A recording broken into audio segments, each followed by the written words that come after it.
Rupa Indonesia jika sedang mempertahankan kedaulatannya memang mengerikan dengan akuisisi F-15 Eagle II, Rafale dan KF-21 Boramae.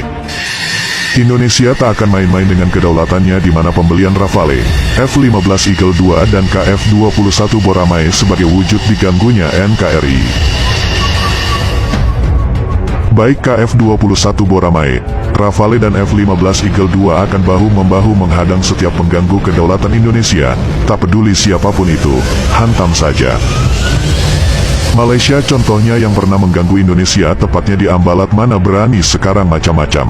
Karena jiran sadar militer mereka sudah tertinggal jauh, berani ganggu malah nanti kena gebuk aparat Indonesia.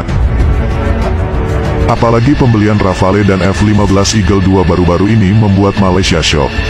Situs Defense Security Asia pada hari ini melaporkan bahwa keseimbangan di Asia Tenggara mulai goyah karena penguatan militer Indonesia.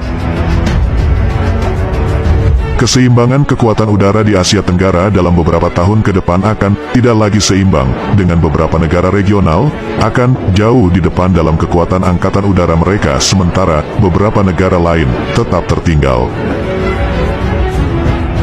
Saat ini perimbangan kekuatan udara di Asia Tenggara masih relatif seimbang kecuali Singapura yang 2 atau 3 langkah di depan negara lain dalam hal keunggulan militer kualitatif. Untuk itu, Amerika Serikat tidak menjual pesawat tempur tercanggihnya, F-35 ke semua negara, tetapi hanya memilih sekutu terdekat karena itu salah satu cara untuk mempertahankan keunggulan militernya atas negara lain yang tidak bersekutu.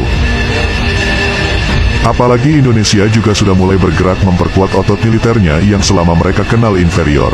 Dalam beberapa tahun ke depan, beberapa negara Asia Tenggara yang berbatasan dengan Malaysia akan berusaha menyeimbangkan keseimbangan kekuatan udara di kawasan melalui beberapa akuisisi aset udara.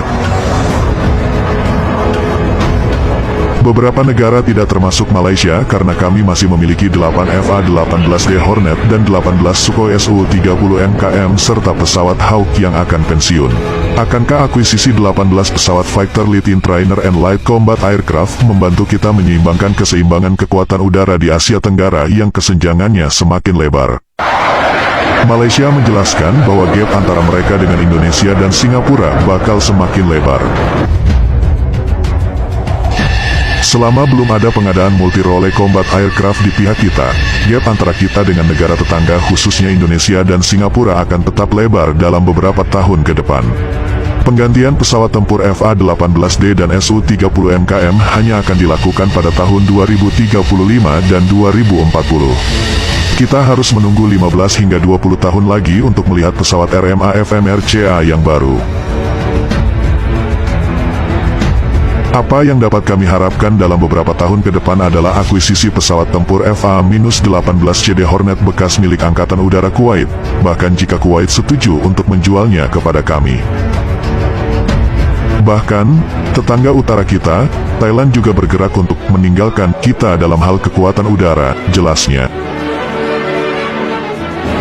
Apalagi Indonesia, bagi Malaysia kekuatan tempur TNI AU akan meningkat pesat, kuat dan berbahaya bila harus dilawan. Apalagi Indonesia, bagi Malaysia kekuatan tempur TNI AU akan meningkat pesat, kuat dan berbahaya bila harus dilawan. Adapun Indonesia dalam beberapa hari terakhir juga mulai menyeimbangkan diri dalam aspek kekuatan udara di Asia Tenggara yang telah dikuasai oleh Singapura.